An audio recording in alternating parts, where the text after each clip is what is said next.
Good evening. Welcome to South Asia Newsline. I'm Yeshi Chansom. Here are the top stories we are tracking for you on Monday, the 10th of August. Indian Prime Minister inaugurates submarine optical fiber cable project for Andaman and Nicobar Islands. Afghan president to sign release of Taliban prisoners. Peace talks expected soon.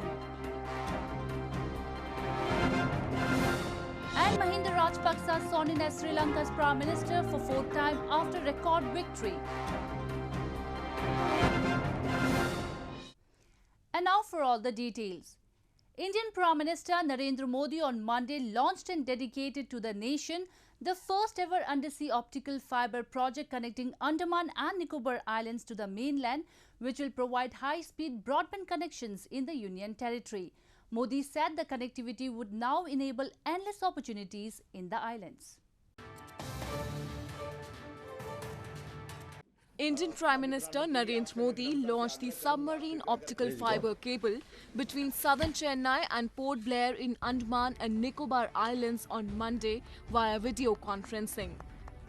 He had laid the foundation for the 2,313-kilometer Chennai-Andaman and Nicobar Islands project on 30th of December 2018. Calling the project an early gift for the people of Andaman and Nicobar on Independence Day, Modi said that the role of Andaman and Nicobar Islands is very crucial and it is going to be enhanced further under India's Act East policy. Act east policy के तहत पूर्वी एशियाई देशों और समंदर से जुड़े दूसरे देशों के साथ भारत के मजबूत होते रिश्तों में अंडमान निकोबार की भूमिका बहुत अधिक है और ये निरंतर बढ़ने वाली है. The submarine cable will also connect 7 islands of Andaman and Nicobar Islands other than Port Blair. It will ensure high-speed broadband connectivity, fast and reliable mobile and landline telecom services, big boost to the local economy and delivery of e-governance, telemedicine and tele-education. The project is funded by the central government through the Universal Service Obligation Fund under the Ministry of Communications. The death toll rose to at least 48 on Monday in landslide at a tea plantation in India's Kerala, even as the flood-like situation continued in parts of the southern state. The weather department has issued alerts for heavy rainfall in several districts of Kerala, including a red alert for Idukki, where the landslide tragedy occurred last Friday.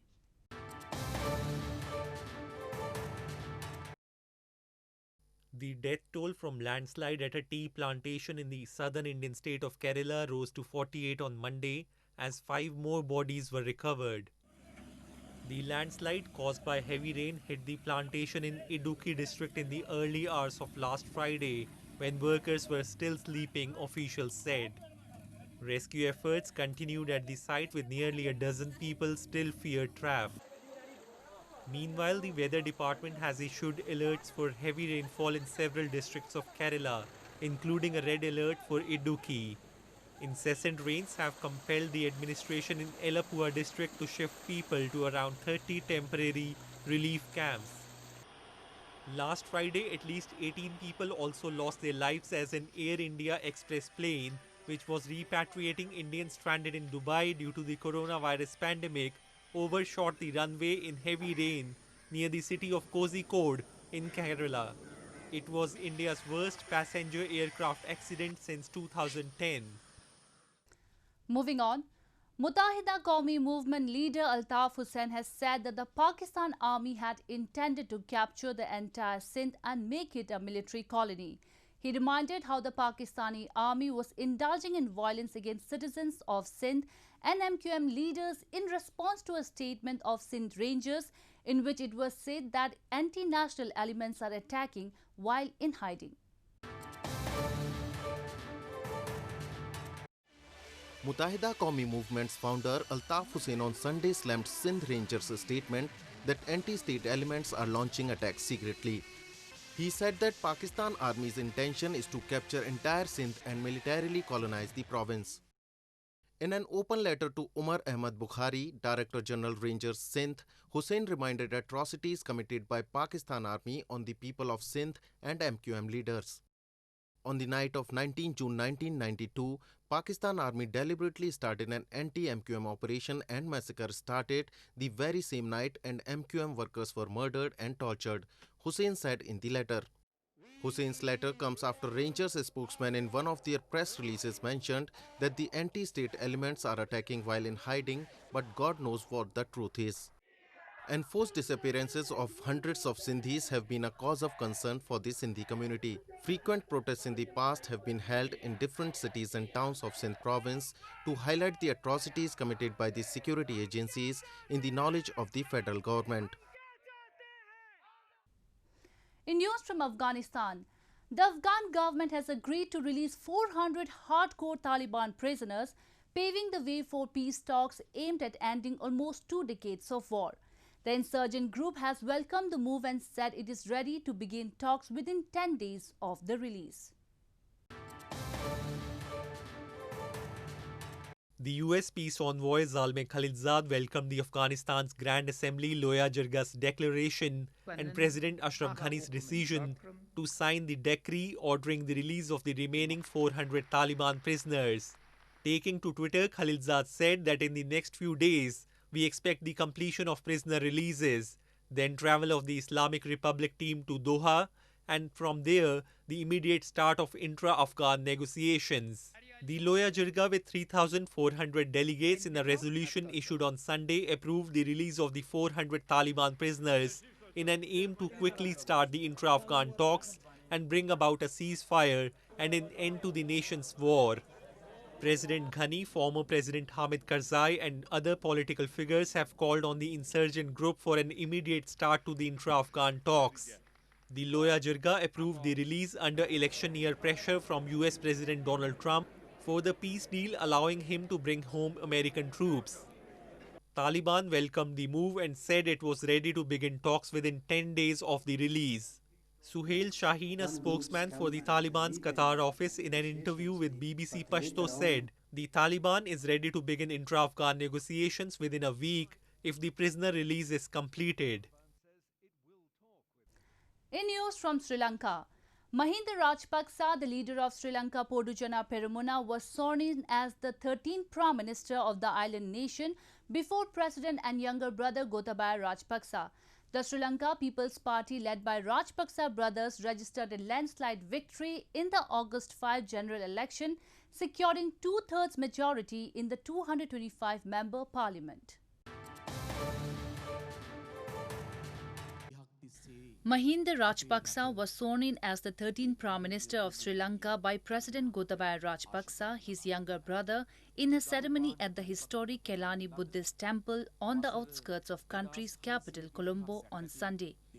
Gotabaya Rajapaksa had sought and achieved a 2/3 majority for his Sri Lanka Podujana Peramuna party and its allies to be able to restore full executive powers to the presidency, a move analysts say could push the country towards authoritarianism. Elected to the post for the 4th time, Mahinda Rajapaksa also served 2 terms as the executive president of the country from 2005 to 2015. During his 10 years as the executive president, he ended the 3-decade-old Tamil separatist war in May 2009, and the Rajapaksa brothers' popularity has risen among the majority Sinhalese since the 2019 Easter Sunday attacks. The economy has been further hit by the COVID-19 pandemic. The economy contracted by 1.6% in the first quarter of 2020 as COVID-19 restrictions battered the country, still recovering from the bomb attacks which paralyzed the tourism industry. Meanwhile, Sri Lanka has reported 2,841 COVID-19 cases as of Monday. 11 patients have died while 2,576 patients have fully recovered and have been discharged from hospitals. In news from Nepal, a group of over 60 lawmakers from the Nepal Communist Party on Sunday started a signature collection campaign showing solidarity for the party unification amid speculation of its split. A group of 63 lawmakers from NCP, the Nepal Communist Party, on Sunday started a signature collection campaign showing solidarity for the party unification amid speculation of its split. A power struggle has been brewing in the ruling NCP after senior party leaders, including co-chair Pushpa Kamal Dahal, have been demanding Prime Minister KP Sharma Oli's resignation for mishandling the coronavirus pandemic and over his autocratic style of functioning. As top leaders are busy in the fight for the chairs, junior level leaders who are also members of the Central Committee came up with this idea, a signatory of the campaign said. साधन पो बन्यौँ कि खेल्ने त्यसो भएर हामी party एकताको पक्षमा छौँ हामी सुदृढ पार्टी एकताको पक्षमा हो र तपाईहरुका यी कुराको पक्षमा छैनौं भन्ने सन्देशका लागि पनि हामी The Central Standing Committee meeting, which commenced from June 24, is still in limbo as Prime Minister Oli has been postponing it to avert criticisms landing on him. Though the duo chairs of the party have held multiple rounds of discussions, no concrete decision has been made till now on the matter. Bangladesh on Sunday registered 10 more deaths due to floods, taking the fatalities count to more than 180, local media reported. Millions of people have been displaced in the South Asian country in one of the worst floods which started more than a month ago. About one-third of Bangladesh has been inundated by floods, with local media reporting on Sunday that millions of people were displaced and over 180 had died in floods which started more than a month ago. Houses in Munshiganj district, about 50 kilometers from the capital Dhaka, were submerged in flood waters with the nearby Padma River overflowing its banks. Residents were forced to travel by boat and had to move their cattle to higher grounds to avoid the flooding. The Agriculture Ministry said that the longest-running floods in over 2 decades in Bangladesh have submerged nearly 80,000 hectares of paddy fields. তারপরে চকিমুকি এক চকির উপরে আরো চকি দিয়ে রইছি তারপর কারবাসের নগে বাঁশ বাইন্দা পাটাতন করে হেসে রইছি তারপর ধান চাইল বাদাম সব উপর নিয়ে গেছি উপর নিয়ে গরু বাছুর উপর রাখছি এখন তুরি উপর The floods also complicated the efforts to fight the novel coronavirus. Bangladesh reported 257,600 infections with 3,399 deaths as of Monday. Asia's largest tulip garden in India, Jammu and Kashmir, has got a new high-tech cold storage facility for safekeeping of delicate tulip bulbs for the next season's bloom. With a new high-tech cold storage facility for safekeeping of delicate tulip bulbs, the world-famous Indira Gandhi Memorial Tulip Garden in Srinagar city of India's Jammu and Kashmir is ready for the next season's bloom. Situated on the foothills of Zabarwan Range, the garden is Asia's largest tulip garden and was opened in 2007 with the aim to boost floriculture and tourism in the Kashmir Valley. Workers at the garden said the new 2-story cold storage facility will help control the temperature to protect the tulip bulbs from infection, maintain moisture level and preserve the overall quality. Experiment basis पे हम देखेंगे कि कैसा रहा हमारा bulb उनके उसके बाद हम इन बल्ब्स को शो करेंगे मार्च में फिर जो सेम वैरायटी होगी वो दूसरे चैम्बर में फिर हम देखेंगे बिहेवियर क्या रहा किस में अच्छा फूल निकला कौन लेट निकला कौन अर्ली निकला तो so we have to take care By March, tulips are usually in full bloom in and around Srinagar, lending an ethereal atmosphere to the Kashmiri Valley, which is often dubbed by many as paradise on earth. A festival is also organized in the garden in March every year to exhibit the tulips to tourists from across the world during the spring season. Well, that's all we have for you from South Asia this evening. Now our viewers can watch the show on SouthAsiaNewsline.com. You can also visit us on Facebook.com/AsAsiaNewsline and follow us on Twitter @AsAsiaNewsline. That's all in tonight's edition. We'll see you same time tomorrow. Good night.